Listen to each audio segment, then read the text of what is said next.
Assalamualaikum warahmatullahi wabarakatuh. Bismillahirrahmanirrahim. Alhamdulillahilladzi amarana an na'budahu mukhlisina lahuddin. Asyhadu an la ilaha illallah al-malikul haqqul mubin wa asyhadu anna Muhammadan abduhu wa rasuluhu shadiqul amin, amma ba'du. Yang kami hormati Ibu Ketua dan ibu-ibu pengurus serta ibu-ibu anggota Dharma Wanita Persatuan Kantor Kementerian Agama Kabupaten Bojonegoro yang berbahagia. Marilah kita panjatkan puji syukur kehadirat Allah Subhanahu wa Ta'ala yang telah melimpahkan hidayah, taufik serta inayahnya kepada kita, sehingga kita dapat menikmati indahnya iman dan Islam sampai saat ini.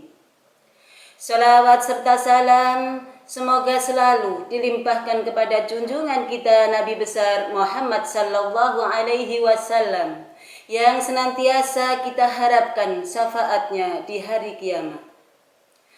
Ibu-ibu Dharma Wanita Persatuan Kantor Kementerian Agama Kabupaten Bojonegoro yang dirahmati Allah.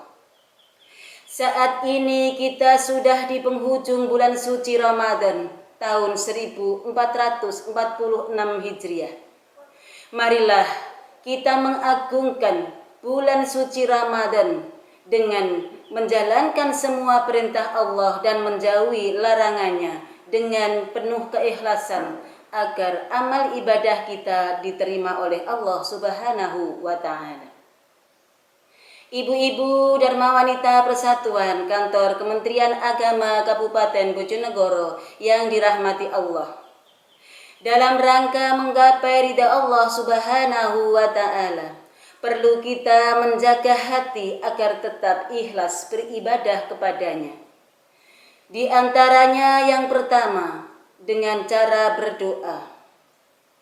Ikhlas adalah jalan untuk membersihkan hati seseorang dari dorongan duniawi seperti mencari pujian dan pengakuan dari orang lain.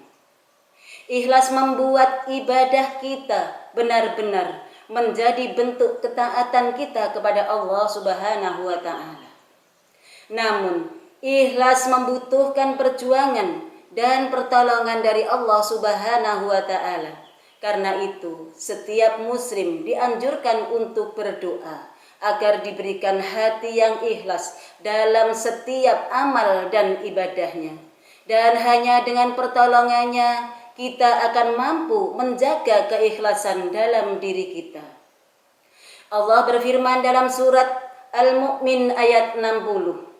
Bismillahirrahmanirrahim. Wa qala rabbukum ud'uni astajib lakum. Innal ladzina yastakbiruna an ibadati sayadkhuluna jahannama dakhirin.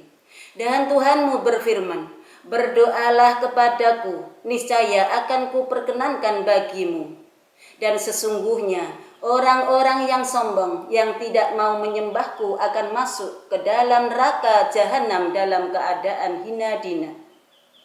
Mendasar dari ayat tersebut, ikhlas merupakan jalan satu-satunya menuju surga.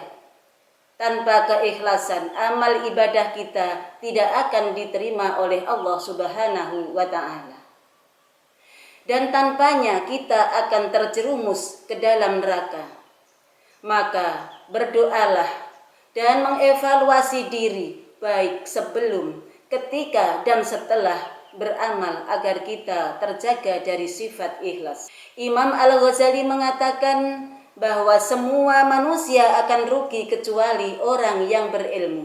Dan orang yang berilmu akan binasa kecuali orang yang mengamalkan ilmunya. Dan orang yang mengamalkan juga akan binasa kecuali orang-orang yang ikhlas dalam amalnya. Akan tetapi, orang-orang yang ikhlas juga tetap harus waspada dan hati-hati dalam amalnya. Adapun cara yang kedua, yaitu menata niat. Menata niat agar ikhlas beribadah sangatlah penting. Sesungguhnya segala perbuatan tergantung pada niatnya, dan setiap orang akan mendapatkan dari apa yang ia niatkan. Allah berfirman dalam surat Al-Bayyinah ayat 5. Bismillahirrahmanirrahim. Wa ma umiru illa liya'budullaha mukhlisina lahuddin hunafa'a wa yuqimus salata wa yu'tus zakata wa dzalika dinul qayyimah. Mereka tidak diperintah kecuali untuk menyembah Allah dengan mengikhlaskan ketaatan kepadanya, lagi istiqomah menjalankan sholat dan menunaikan zakat. Itulah agama yang lurus dan benar. Ayat tersebut semakin jelas bahwa setiap amal yang kita kerjakan akan bernilai di hadapan Allah apabila kita landasi dengan niat yang ikhlas, sehingga dapat membuahkan hasil, yaitu pahala bagi orang-orang yang mengerjakannya. Seperti ketika seseorang mengucapkan kalimat la ilaha illallah, maka Allah akan mengharamkan neraka baginya. Dan barang siapa mencari ilmu dengan ikhlas, maka Allah akan memudahkan baginya jalan menuju surga. Dan barang siapa dengan ikhlas menjalankan perintah puasa, maka Allah akan mengampuni dosa-dosanya yang telah lalu. Adapun cara yang ketiga, yaitu menyadari kebesaran Allah. Ikhlas dapat diwujudkan dengan selalu menghadirkan kebesaran Allah dan memandang kecil amal ibadah yang sudah kita kerjakan, sehingga kita terhindar dari sifat sombong dan riya. Adapun cara yang terakhir, yaitu kita berkumpul dengan orang-orang yang ikhlas dengan berharap kita dapat mengikuti keikhlasannya. Semoga Allah menyirami hati kita dengan perasaan ikhlas. Itulah cara-cara menjaga hati kita agar tetap ikhlas beribadah kepadanya. Demikian yang dapat kami sampaikan. Semoga bermanfaat. Wallahul muwafiq ila aqwamit thoriq. Wassalamualaikum warahmatullahi wabarakatuh.